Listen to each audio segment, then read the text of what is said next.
Mga ka-sports, napakainit na balita ngayon. Habang patuloy ang pag-angat ng Gilas Pilipinas Women's Team sa international stage, isang malaking tanong ang umiikot ngayon. Mas maganda nga ba ang programa ng women's team kaysa sa men's team? At hindi lang yan. May kontrobersyal na laban sa PBA, may reklamo sa referees at may paparating pang bakbakan kontra international teams. Kung trip mo po ang ganitong content, pa-iwan ng follow at pa-subscribe na din. Tara po, simulan na natin.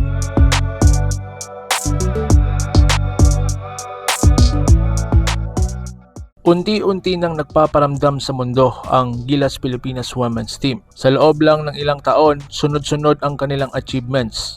Unang-una, sa SEA Games comeback. Pangalawa, silver medal sa FIBA Asia Cup 3v3. Pangatlo, top finish para makapasok sa World Cup 3v3. At kamakailan, silver finish sa beach games sa China. Hindi ito tsamba, ito ay resulta ng isang matibay na sistema. So ngayon, ang sekreto, isang pangalan, si Patrick Aquino. Mahigit isang dekada na niyang hawak ang programa. Walang pabago-bago, walang reset. From U16, U18 hanggang senior team. Pare-parehong sistema, pare-parehong kultura. At ang susi ay ang continuity. Habang ang ibang teams palit ng palit, ang Gilas Women tuloy-tuloy lang. Ngayon, ikumpara natin sa Gilas Pilipinas Men's Team. Aminin natin madalas ilang talo lang palit agad ng sistema. Pero ngayon, may pag-asa dahil kay Team Cone. Nasa 3 years na siya bilang coach ng national team at mukhang sinusubukan niyang buuin ang long-term programa katulad ng blueprint ni Coach Pat. At ito pa ang nakakaintriga. Magkaibigan sina Coach Tim at Coach Pat at aminado si Coach Tim hanga siya sa nagawa ng women's program. Kaya ang tanong,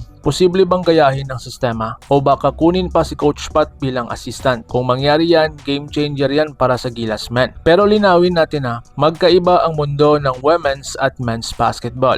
Mas physical, mas malalim ang competition sa men's side. Kaya hindi basta-basta ang comparison. Pero isang bagay lang po ang sigurado dyan. May matutunan ang men's team sa women's program. Samantala sa PBA, mainit din ang laban. Nagharap ang NLEX Road Warriors at Rain or Shine Painters at nagtapos sa isang dikitang laban. Tabla sa huling segundo at dito na pumasok ang clutch moment. Si Robert Bolick nag-drive pero hindi pinilit ang tira. Instead, nakita niyang open man si JB Bajo. Baseline jumper, umikot sa rim at pumasok. Game-winning shot.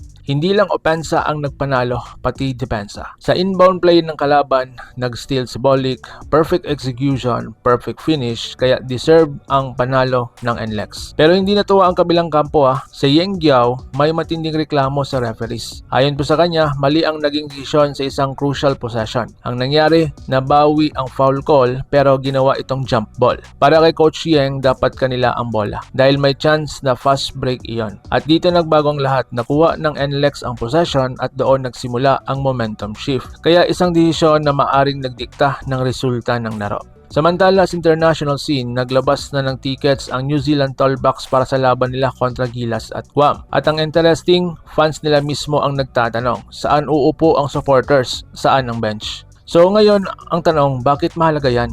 Dahil alam nila, dadagsa ang Filipino fans at kilala ang Pinoy crowd sa ingay, energy, walang tigil na suporta. Kaya ang goal ng Tall Blacks fans, i-maximize ang home court advantage, hindi ma-overwhelm ng Gilas crowd. At ibig sabihin, handa na po sila sa isang maingay at intense na laban. Sa huli mga ka-sports, malinaw ang isang bagay. Umangat ang Philippine basketball, lalo na sa women's side, at kung makukuha ng men's team ang tamang sistema kagaya ng women's team, at possible mas malaki pa ang maaabot ng Gilas men's team. Ikaw, ano po ang iyong masasabi? Mas maganda ba talaga ang programa ng Gilas Women? Comment your thoughts below at babasahin ko yan. At huwag kalimutang mag-like, subscribe at share para sa mas marami pang basketball updates. So paano? Ingat po kayo.